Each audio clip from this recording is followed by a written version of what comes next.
Alright guys, so in this lesson I want to talk through some of the common objections or questions you might get when you're doing your cold outreach.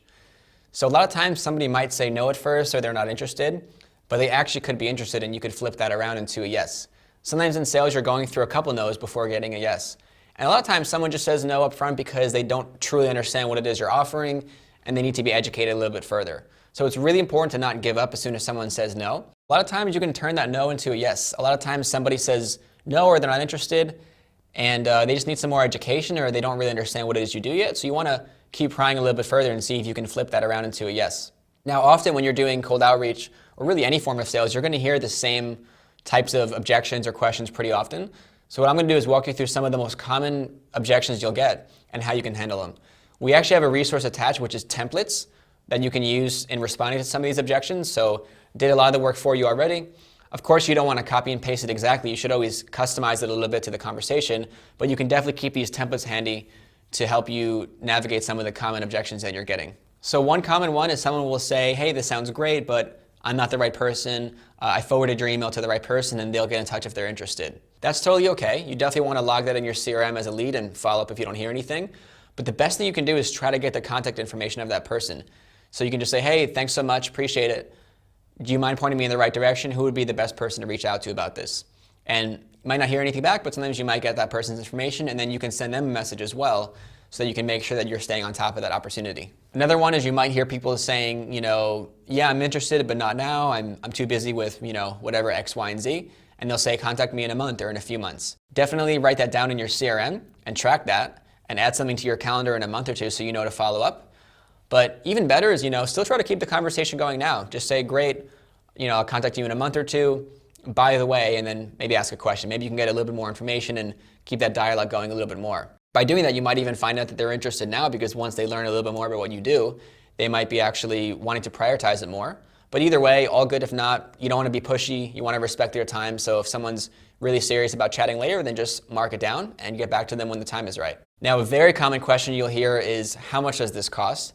And you don't want to give away the exact price of your service for a couple of reasons. Because A, if I just tell you, hey, this is going to be $10,000 and you haven't even met me yet, you don't even know if what I'm offering can help you, all you're going to be thinking is like, oh shoot, I got to spend 10 grand on this. I don't have the budget, right? So the reason we want to put people into a call is so that we can actually show them what we do, the value that we can create for their business, and then the price actually makes a lot more sense for them. But the other reason too is, for what most of you are selling, you might not even be able to give a price up front. Maybe you need to kind of create a quote or a proposal first and learn more about their situation before you can get a price. So best to just not give an exact price, but if you need to, give a range.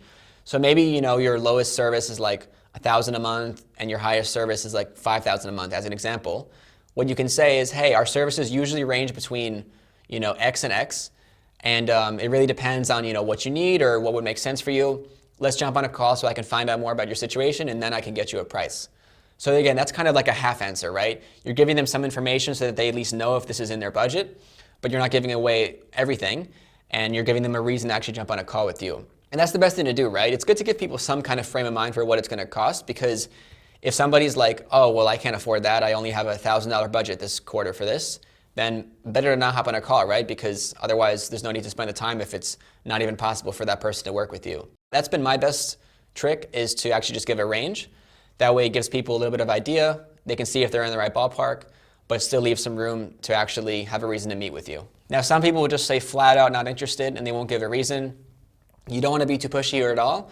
One thing you can do, and again, we have this listed in the templates, is you can just say like, hey, would you mind giving me some feedback? Are you not interested because it's just the wrong timing, and would you like me to follow up later?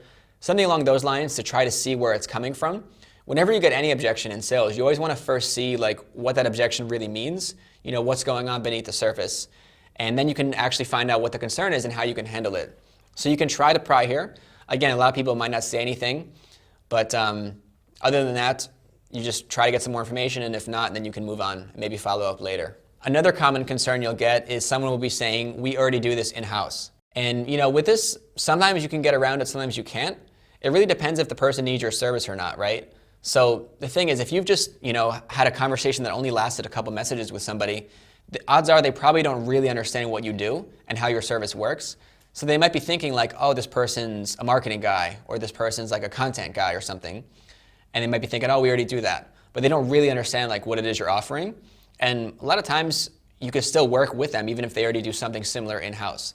So that's why when this comes up, you just have to ask questions to be like, how do you do this in-house, or something along the lines of that. You'll see some examples in the template below. But again, the objective here is just to find out more information about what they are currently doing in-house. And if they say that they're doing something in-house that doesn't really affect your service and your service would still be valuable to them, then you just go into educating them about how what you do doesn't compete with their in-house team and you can actually work together, even reference like a past client or something like that. But ultimately, with this one, it could mean a lot of different things. So just ask a simple question to find out where it's coming from and what that means when they say, hey, we're already doing this in-house. And even better is if you notice a problem, like let's say that you do website designs and you notice that their website needs a lot of work, then you can actually point out the problem and say, hey, I know you're doing this in-house, but I would love to help you because I noticed that X, Y, and Z was off or whatever. So if you can find a specific problem, that's even way better. And another thing you'll hear often is people will be saying, this sounds great. How does your process, how does your service works? Again, you're not trying to information overload people. So when someone asks that, just tell them at a very high level, what it is you do, how it works, and stick to like benefits and results. Stick to how your process actually benefits them and makes their life or business better. But don't go too much into detail. Ultimately, just give a quick summary and then ask them to have a call with you so that you guys can explore it further. Again, that'll get them interested enough to move forward without giving them too much information where they don't feel any reason to go hop on a meeting with you. Now, depending on what you sell, you might hear some other objections pretty often, but those are really the main ones. So again, check out the resource below. That way you can see, the templates that you can use to respond to these. And whatever else comes up, just take the same approach of trying to find out more information and ask questions to see what's going on to try to handle that concern. All right, hope that's helpful, and I'll see you guys in the next one.